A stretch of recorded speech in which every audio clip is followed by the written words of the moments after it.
Ladies and gentlemen, welcome back to Camerascore, where we discuss all things media. Today we are talking about the web slinger, the friendly neighborhood guy, Spider-Man himself. Tom Holland returns, and is this one better than the last ones? Is he finally cementing himself as the greatest Spider-Man of our generation? Let's find out. Let's first start with the positives. The hell, Frank? You just hit me with a van! Quit your whimpering. Suit yourself.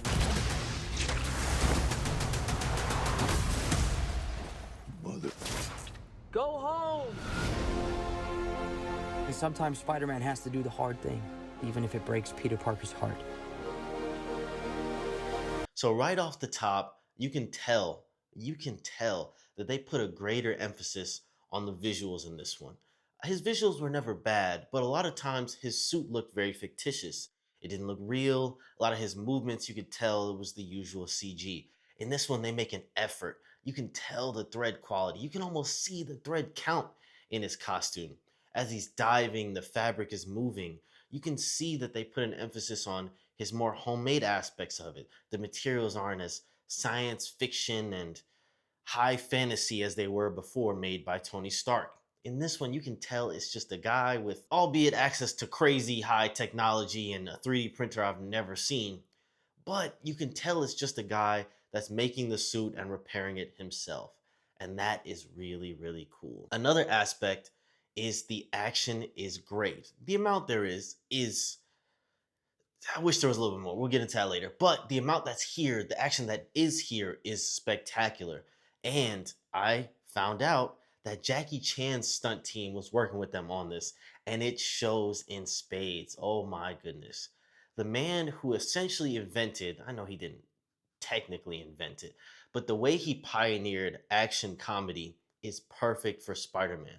The high flying acrobatics, the jokes in between getting beat up, punched in the face, and having to save civilians is here, and it is some of the best I have ever seen. This is the way Spider-Man is meant to be displayed. The way the Batman vs. Superman warehouse scene displays how Batman is supposed to fight, I feel like that's what this movie does for Spider-Man. Just masterful work. You can tell there's some wire work, but the wire work that's there is done so beautifully that you can almost see it as reality. The kicks that send people flying, the literal grabbing of Scorpion's tail and smashing him into things is done so well here. Even with the incorporation of the hand, giving him some martial arts feel is really, really cool here. All the characters that pop up, which I won't spoil, I mean, they're all in the trailer. There's literally not a single surprise in this movie. But all of the ones that pop up are amazing. And I especially want to highlight the interaction between Tom Holland and John Bernthal's Punisher. He's in the trailer. I don't want to hear it. But the way they interact, the way they have this back and forth about what it is to suffer loss, but still make attempts to not be alone. The way the Punisher treats being alone as a sentence, whereas Peter treats it as some kind of necessary task to be done. And the way the Punisher pulls him out of that while Spider Man pulls him out of his loneliness is just such a great interaction that I truly love to see here. Their relationship is the backbone of this film, and I think it absolutely positively makes it that much greater. I give them so much credit in this film for the amount of depth there is. A lot of Spider Man films have emotional growth. Now, the Tom Holland ones have had that same emotional growth, but outside of No Way Home, they kind of skimmed over it. There were little moments here and there, and it was about maturing and getting into the Spider Man role, but I feel like this one gives you true serious moments that it is not afraid to sit and make you feel the weight of. When he really, really gets into the depths of his love for MJ and the fact that he can't have it and the sadness with that, those are truly the best moments in this film, alongside some of those amazing action choreo. But I feel like this is when Tom Holland has truly come into his own as Spider Man. This is the best Spider Man film that he has ever created. And it really shows based on how he still has the happy moments, the sad moments, the comedy, but also that usual Spider Man outlook where he has this great responsibility weighing as the weight of the earth on his shoulders. It is just so well done in this film. And I love that they took the time, unlike the Marvelification of so many things, they took the time to let those moments hit and they let them sit on your shoulders, on your chest, breathing heavy to feel the true weight of all the sadness and pain that he's hiding. And when you mix that with the moments with the Punisher, who that's essentially his whole persona saying, "Don't be like me." It's almost like the crackhead on the corner saying, "Don't smoke crack." You're damn right, I'm not finna end up like you. And I feel like that is the Punisher's role in this. That coupled with all the characters on the outskirts, or not even really side characters, but just performances by everyone that comes in this movie, give him that perspective, that outlook on life, that outlook on what he had before and the steps he needs to take to get it again. Seeing him talk to Ned and just the longing in his eyes for his true best friend to come back are truly heart crushing moments that, when they later attempt to reconcile them, is truly heartwarming in the greatest of fashions. Another really cool thing is the villain choice. Now, you've seen it in the trailer, and for some people, they consider it a spoiler, so I won't necessarily say who it is.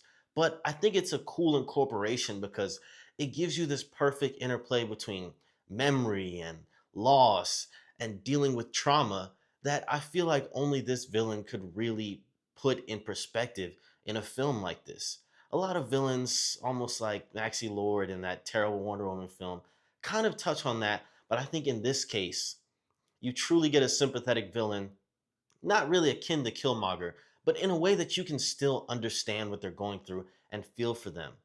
I also love how each character that they brought in was not necessarily just a cameo, just a, "oh, look who that is on the screen." Each one has a role and purpose in Peter's journey, and I think that is the best part of this, his journey, his growth, his metamorphosis. Shout out to Keith David. I know they only used his voice for this in a little bit, but the GOAT was in it, and he had a big thing about it. The change, the growth of a spider, having that next life cycle where he gets these powers that are new and the ones you can see in the trailer with his eyes turning black. Crazy. But I just love their battle back and forth between what is a monster, what constitutes one, right? And what makes someone controlling those parts of them that they don't want, negative or positive. And that is always something that's been a great concern with Spider-Man when they show him more powerful. In a lot of films, they kind of nerf him a little bit, or at least a lot of shows too. But he truly is a powerful individual, right up there, being able to battle the Hulk toe to toe. His strength is so understated, and I feel like in this film they truly show it when those moments when he turns into quote unquote the monster spider Peter Parker. I'm glad they didn't do like the full extra arms thing that I've seen in other iterations. I feel like that's a step too far, but the way they did it here, masterfully done, amazing work on that. And I feel like it just shows with all the effort they've put into this film, with the CG looking great, the characters all contributing something, even the comedy, the moments that they have only being in moments where it's appropriate. Even when it's inappropriate, it's just more at the expense of Spider Man himself and the way he likes to joke about being down on his luck. I love all those things, and I feel like they executed that exceptionally well. The only negatives in this film are You're losing it, kid. And for those spiders who make it through, it amounts to a kind of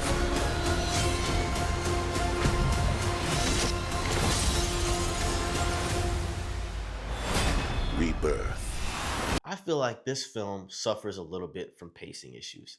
I just came off of The Odyssey, a 3 hour movie. That is super long.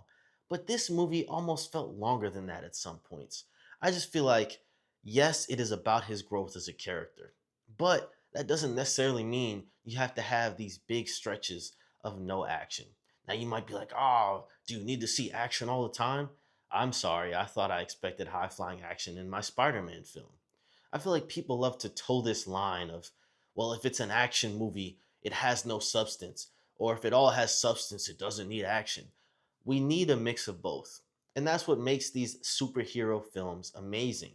You get the high flying action, but you also get the growth and the experiences that the character has outside of that. And I feel like this one is a little bit more skewed towards his growth. Now, I understand that this is about his growth at the core.